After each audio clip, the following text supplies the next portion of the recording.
శ్రీరస్తు శుభమస్తు అవిఘ్నమస్తు.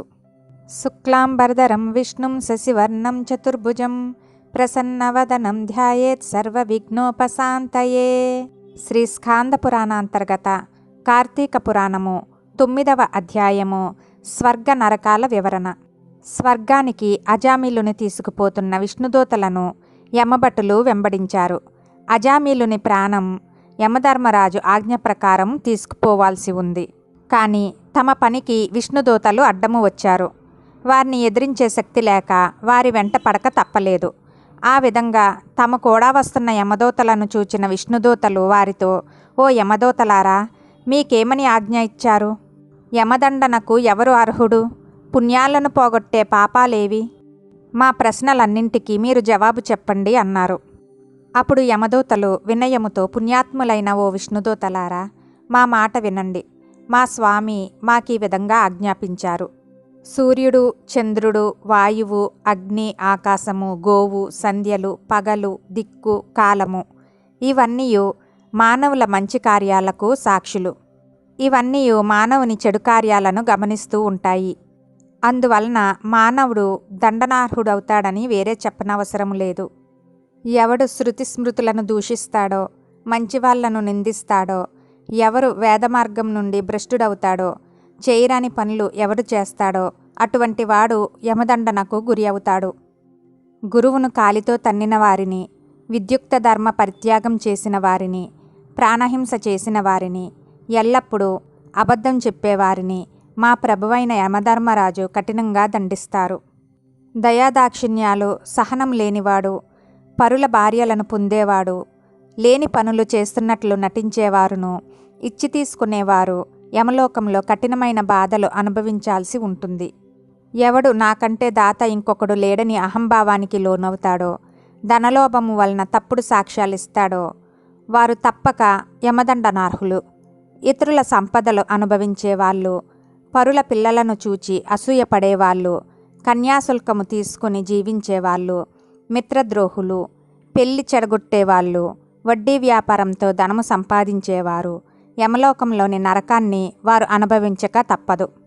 పిసినారితనము వలన పితృశ్రార్థం పెట్టని వారు, నిత్య కర్మలను విడిచిపెట్టని వారు, నూతులు, కాలువలు, చెరువులు మొదలైన జల సదుపాయాలను పాడు చేసేవారు మా నుండి తప్పించుకొనలేరు. కూలికి వంటలు చేసేవాడు, పితృశ్రార్థాన్ని భుజించేవాడు, పరుల పాసాన్ని వదలనివాడు యమబాధకు గురికాక తప్పదు.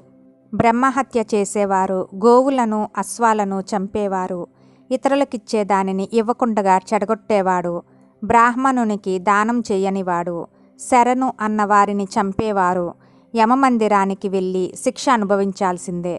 ఈ అజామిలుడు పుట్టుకతో బ్రాహ్మణుడు అయినప్పటికీ వీడు చేయని పాపాలు లేవు. పుట్టింది మొదలు చనిపోయే వరకు అన్నీ పాపాలే సంపాదించుకున్నాడు. ఇట్టి పాపాత్ముడు విష్ణులోకానికి వెళ్ళటానికి అర్హుడెలా అవుతాడు అని యమదూతలు అడిగారు. యమదూతలు సందేహం విన్న విష్ణుదూతలు మందహాసంతో గంభీరంగా, మీరు ఈ చిన్న విషయాన్ని గమనించలేకపోయారు. చెడ్డ స్నేహాలు మాని సత్పురుషులను ఆశ్రయించినవాడు, పరబ్రహ్మయందు మనస్సు నిలిపి సత్యవ్రతుడై నిత్యం జపతపాలు చేసుకునేవారు, స్నాన సంధ్యాజపాలయందు ఆసక్తి కలిగి అగ్నిహోత్రమును కొలుస్తూ అన్ని భూతాలయందు దయగలవాడు యమలోకానికి పోవాల్సిన పని లేదు. అన్నదానం చేసేవారు, మంచినీళ్లు దానం, గోదానం చేసేవారు, భక్తితో పరోపకారం చేసేవారు యమదండనకు లోబడరు. దారులయందు పేదవారి కొరకు శరణాలయాలు, సత్రములు కట్టించేవారు, అనాథ ప్రేత సంస్కారం చేసేవారు యముని సన్నిధిని చూడరు. పిల్లలకు విద్యాదానం చేసేవారు, భక్తితో పరోపకారం చేసేవారు యమలోకం పోవాల్సిన పని లేదు. భక్తితో విష్ణువును అర్చన సల్పేవారు విష్ణు సన్నిధానంలో ఉత్తమ జపం చేసినప్పటికీ, భగవత్ప్రీతికై పెళ్ళిళ్ళు, ఉపనయనాలు చేయించినప్పటికీ అన్ని దోషాలు పరిహారమగుట వలన యముని సన్నిధికి పోవాల్సిన పని లేదు. మార్గములో పేదల కొరకు శరణాలయాలు, సత్రములు కట్టించేవారు, అనాథ శవ సంస్కారం చేసేవారు యముని సన్నిధి చూడలేరు. ప్రతిరోజు సాలగ్రామానికి నమస్కరిస్తూ ఉండే మానవుల పాపాలు పొందరు. ఎల్లప్పుడూ మెడలో తులసి పూసలందు సాలగ్రామవాసి అయిన నారాయణుని అర్చించే పుణ్యాత్ములు యముని ఆజ్ఞలకు లోనుకారు. ఎవరి ఇంట తులసి ఉంటుందో, ఎవరి ఇంట హరికథ కాలక్షేపం జరుగుతుందో, ఎవరు సదా గీతాపారాయణము చేస్తూ ఉంటారో వారు యమఛాయలకే పోరు. శ్రీ సూర్యభగవానుడు తులారాశిలో నుండి సమయమున గాని, మకర రాశిలో ఉన్న సమయమున గాని, మేషంలో ఉన్నప్పుడు గాని స్నానము చేసేవారు అధమలోకాల వద్దకు వెళ్ళరు. అచ్యుత, అనంత, గోవింద, కృష్ణ, నారాయణ అని అంటూ నిత్యం ఎవరు శ్రీమన్నారాయణునికి పూజలొనర్చెదరో వారు అధోలోకాలను పొందరు. ఎవరైతే మణికర్ణికా నదీ తీరమున హరినామస్మరణ చేస్తూ చనిపోతారో వారెన్ని పాపాలు ఒనర్చినను యమసన్నిధికి వెళ్ళరు.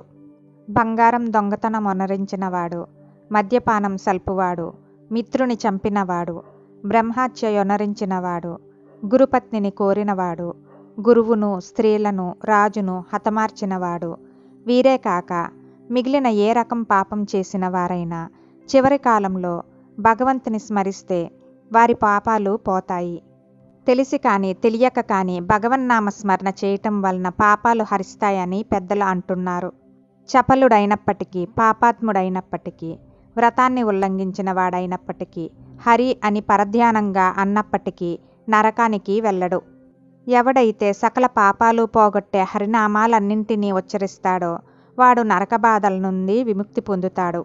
జన్మాంతరాలలో సంపాదించుకున్న పాపాలు కానీ, ప్రాయశ్చిత్తం వలన పోని పాపాలు కానీ, ఏ విధమైన పాపాలు ఉన్నప్పటికీ సురులకైనా మానవులకైనా హరి యొక్క నామ సంకీర్తనం చేయటం వలన తొలగిపోతాయి. ఈ అజామీలుడు తన ప్రాణాలను వదులుతూ భగవంతుని నామమును ఉచ్చరించినాడు కాబట్టి ఈతడు చేసిన పెద్ద చిన్న పాపాలన్నీ హరించాయి. దీనికి సందేహం లేదు. అగ్నిహోత్రంలో వేసిన దూది మాదిరిగా ఇతని పాపాలన్నీ పటాపంచలయ్యాయి అని విష్ణుదూతలు యమదూతలతో చెప్పి అజామీలుని విమానంపై వైకుంఠము తీసుకుని వెళ్ళిపోయారు.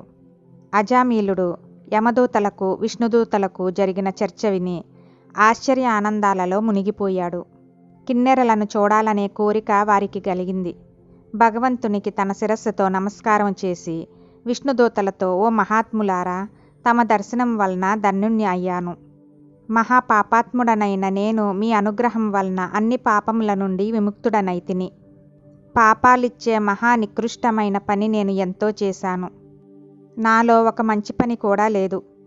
మూఢత్వము వలన వేరే దిక్కులేని వారును, ముసలివాళ్ళు, వేరెవ్వరి వద్ద ఉండని వారు అయిన నా తల్లిదండ్రులను వదిలిపెట్టి మోహావేశం వలన మధుపానమత్తుర అయిన నీచ స్త్రీని స్వీకరించాను. ధర్మహానిని కలిగించేవారు, పాపాత్ములు పోయే నరకంలోనికి నేను వెళ్ళవలసిన వాడిని. నేను చూచింది కలో నిజమో కూడా తెలుసుకోలేకపోతున్నాను. పూర్వజన్మలో నేను చేసుకున్న పాపాలు తొలగిపోయాయి. ఓ కృష్ణ, ఘోరమైన ఆయుధాలు ధరించని యమదూతలు ఏమైపోయినారు? నేను పూర్వజన్మలో ఏమైనా పుణ్యకార్యాలు చేసి ఉండాలి. ఈ విధంగా కాకపోయినట్లయినా బోయవానితో కూడిన నాకు వైకుంఠనాథుడైన శ్రీ మహావిష్ణువు యొక్క నామజపము మనసుకు రాకుండగానే ఉండును. సిగ్గు విడిచి మంచి చెడ్డలు ఆలోచించక తిరిగిన వాడిని, బ్రహ్మహత్య చేసిన వాడిని అయిన నేనెక్కడా? నారాయణ అనే మోక్షమైన భగవన్నామ సంకీర్తనమెక్కడా? నా పూర్వపుణ్య విశేషమే ఈ నామోచ్చారణకు కారణమై ఉంటుంది అని భగవంతుని మీద భక్తిని నిలిపి పరమాత్మను ధ్యానిస్తూ విష్ణుపదం పొందాడు. నారాయణ నామం సృష్టి అంతటికీ రక్ష వంటిది. ఆ నామాన్ని మనన, ధ్యాన, స్మరణాలు చేసేవారెవ్వరైనా పరమపదాన్ని పొందుటలో అతిశయోక్తి లేదు. ఇది శ్రీ స్కాంద పురాణాంతర్గత కార్తీక మాహాత్మ్యమందలి 9వ అధ్యాయము సంపూర్ణము. ఓం నమ శివాయ.